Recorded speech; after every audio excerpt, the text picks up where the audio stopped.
আসসালামু আলাইকুম রহমতুল্লাহি ওয়া বারাকাতুহু। সুপ্রিয় মুক্তির পথের দর্শকবৃন্দ, যে চারটি আলামত আপনার মাঝে থাকলে আপনি বুঝবেন নিশ্চয়ই আল্লাহ তাআলা আপনাকে অনেক অনেক ভালোবাসেন, যদিও আপনি অপরাধী হন না কেন।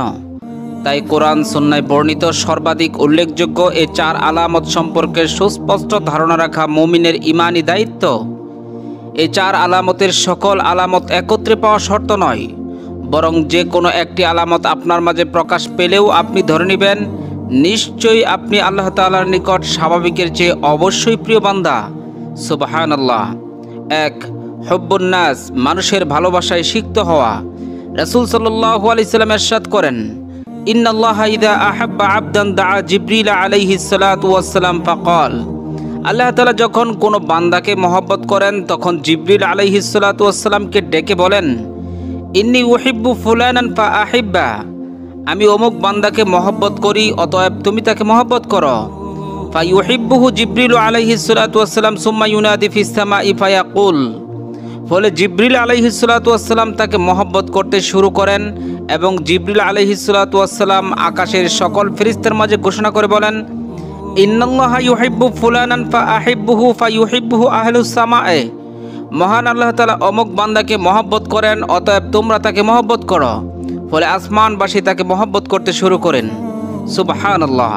সুম্মা ইউদাউ লাহুল কবুলু ফিল আরদ, ফলে জমিনে তার গ্রহণযোগ্যতা বেড়ে যায়, লোকটি মানুষের হৃদয়ে স্থান করে নেয়।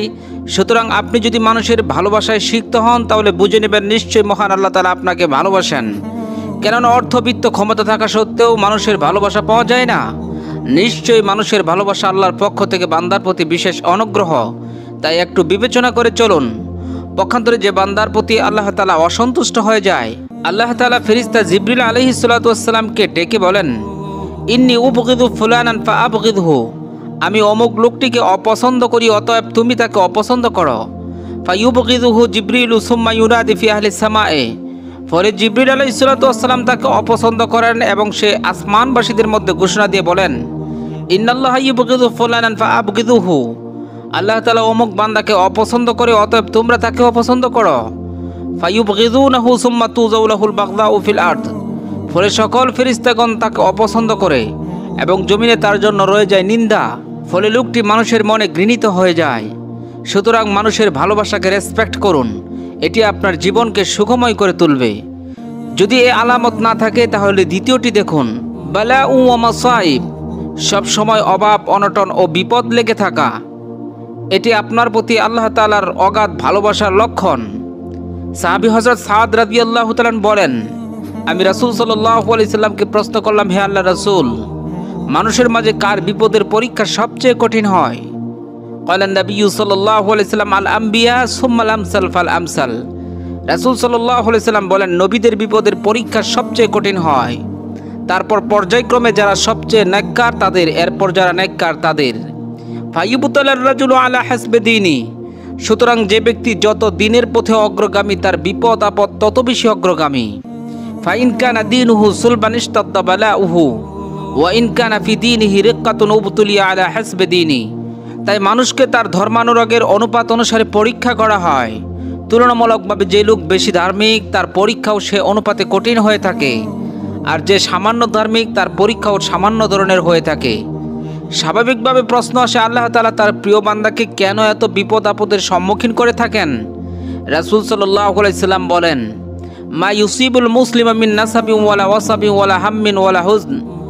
মুসলিম ব্যক্তির উপর যে কষ্ট, ক্লেশ, রোগ ব্যাধি, উদ্বেগ, উৎকণ্ঠা, দুশ্চিন্তা, কষ্ট ও পেরেশানি আসে, এমনকি যে কাঁটা তার দেহে ফুটে, ইল্লা কাফারাল্লাহু বিহা মিন খাতায়া, এসবের মাধ্যমে আল্লাহ তাআলা তার গুনাহসমূহ ক্ষমা করে দেন। সুবহানাল্লাহ। এমনকি রাসূল সাল্লাল্লাহু আলাইহি সাল্লাম বলেন, মা আসাবাল মুমিনু মিন মাকরুহিন ফাহুয়া কাফারাতুন লিখাতায়াহু হাত্তা নাখবাতুল নামলা। মুমিনের যে কোনো কষ্ট হলে, এমনকি যদি একটা পিঁপড়া কামড় দেয় তবুও তার গুনাহ মাফ হয়ে যায়। সুবহানাল্লাহ। তবে যদি কোনো বিপদ বা সমস্যা আপনাকে এমন হতাশ করে তুলে যে আল্লাহ তাআলা স্মরণ থেকে সম্পূর্ণ আপনাকে বিমুখ করে তোলে এবং আরও বড় বড় পাপের আধারে আপনি হারিয়ে যান, তাহলে বুঝে নেবেন এটা হলো পার্থিব জীবনের ঘটে যাওয়া কোনো পাপের নগদ শাস্তি। আর যে বিপদ মানুষকে আরও বেশি আল্লাহমুখী করে তোলে, এটি হলো তার জন্য রহমত। এটি আপনার জীবনে না থাকলে তৃতীয়টি দেখুন, আল ইজতিনাব আনিল মাআসি, অর্থাৎ কোনো অন্যায় ও পাপ কাজ করতে গেলেই বিভিন্ন বাধা আসা। এটি আল্লাহর পক্ষ থেকে বান্দার প্রতি বিশেষ ভালোবাসার লক্ষণ। সমাজে এমন অসংখ্য লোক রয়েছে যারা দিব্যি গুনাহের কাজ করে যাচ্ছে, তাদের কোনো অসুবিধা হয় না। অথচ এমন কিছু লোক রয়েছে যারা কোনো গুনাহের কাছে যেতেই বিপদের সম্মুখীন হয়ে যায়। বহু লোক সুদী কারবারে লিপ্ত, তাদের কিছুই হয় না।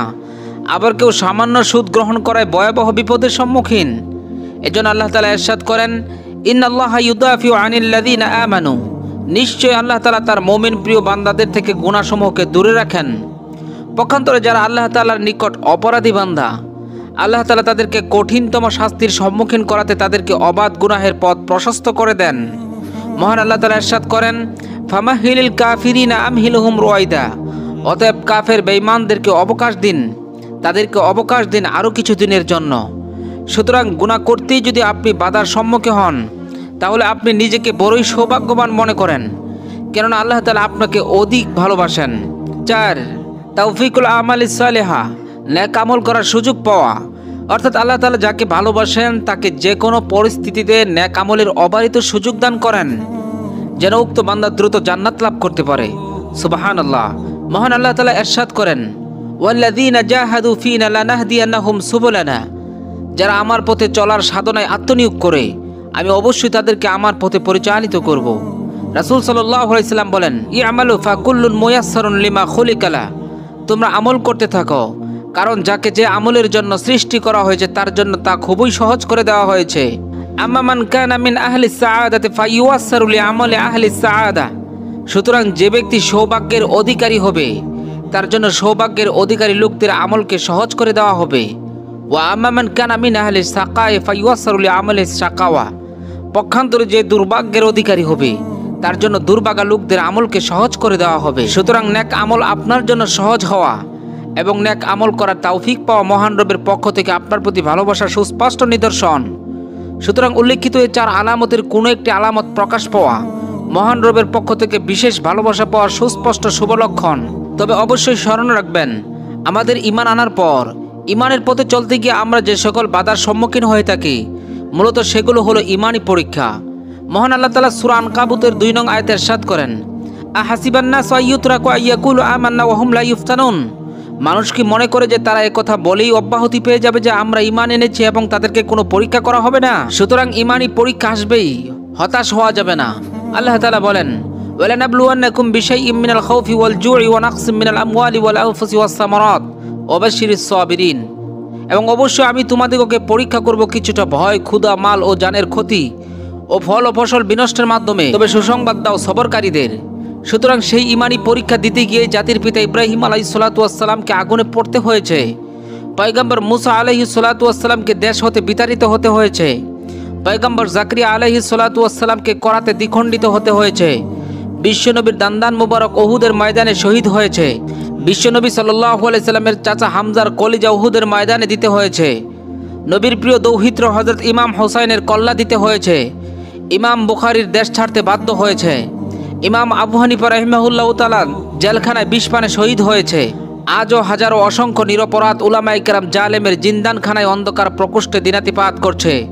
এভাবে কিয়ামত পর্যন্ত সকল ঈমানদার বেঈমানের হাতে তার ঈমান অনুপাতে পরীক্ষার সম্মুখীন হবে। তাই ভয় পাবেন না, হতাশ হবেন না। ফাইনালে মুমিনরাই বিজয়ী, মুমিনরাই সফল। ওয়ালা তাহিনু ওয়ালা তাহজানু ওয়া আনতুমুল আ'লাউনা ইন কুনতুম মুমিনিন, আর তোমরা নিরাশ হয়ো না এবং দুঃখ করো না, যদি তোমরা মুমিন হও তবে তোমরাই জয়ী হবে।